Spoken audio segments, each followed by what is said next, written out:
So you're giving your XR a break during this wonderful winter season, and you want to change its rear brakes because it's toast. Well, to do that, you're going to go ahead and remove the rear tire, which there's a separate video on that, and of course, go down to that rear caliper. You're going to see on the actual caliper, there's actually wear indicators on the brake pads. As you can see, mine are way past due. So, you're going to notice that there's this little cap. Just take a flathead screwdriver to it and go ahead and break it loose and screw it off.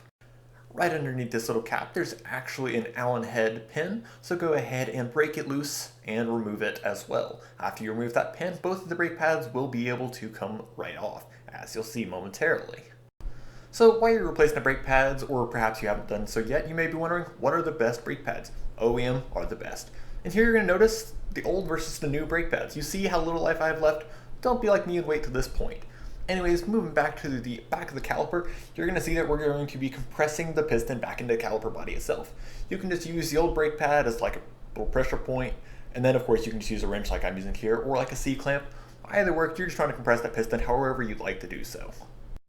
One note I'd like to make is you want to fully compress the actual piston into the body. I didn't here, and we're going to have to fix that later on, which you'll see how I do.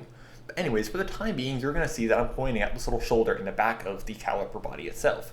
You're going to see on the actual brake pads themselves, there's that same little shoulder on them as well, and they just slide right into each other. That way, the brake pads are actually in place, and you can put the pin just right in them. So this next step I'm doing here is I'm just basically taking some waterproof Bel-Ray grease and I'm putting it on the pin itself. It's totally optional, and in fact it probably will attract some brake dust, so I mean it's totally up to you whether you want to do it or not, but I do like having rust prevention, things like grease on my pins like that. So I mean it's up to you, but it's just something I choose to do personally. All you're seeing me doing this particular step in the process though is I'm putting that little brake pad into the shoulder and of course putting the pin into place so it holds it in position. You just repeat that same step for the following brake pad and both will be in then, and you'll see what's following after that of course. Now that you've got both the brake pads in the shoulders and you've got the pin through them, you're going to go ahead and screw that pin into the actual caliper body itself. You may have to move the pin up a little bit, you'll see how I'm fiddling with it there, but no matter what, it should be pretty easy, and make sure you don't cross-thread it before you get the Allen head to it. So once the pin is in place, you're going to go ahead and tighten it with your Allen head, and then of course snug it. Don't make it too tight because you don't want this thing cross-threaded.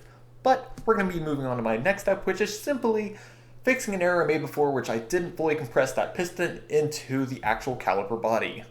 A remedy for this, of course, is using a flathead screwdriver and a rag and just pressing the actual piston into the caliper body itself. Simple as that. Anyways, on to the next step where we're going to be taking that little pin's cap and screwing it in with our flathead screwdriver. It's really simple, don't forget this, it's easy to forget, I'm sure. So as for this next step, you're just going to go ahead and reinstall your rear wheel, which I have another video on of course. And then following that, if you want to go ahead and not break your motorcycle, make sure you press that brake pedal a few times so it's actually ready to use when you're trying to ride. Anyways, thank you guys for watching and stay tuned for the next video. Thank you guys.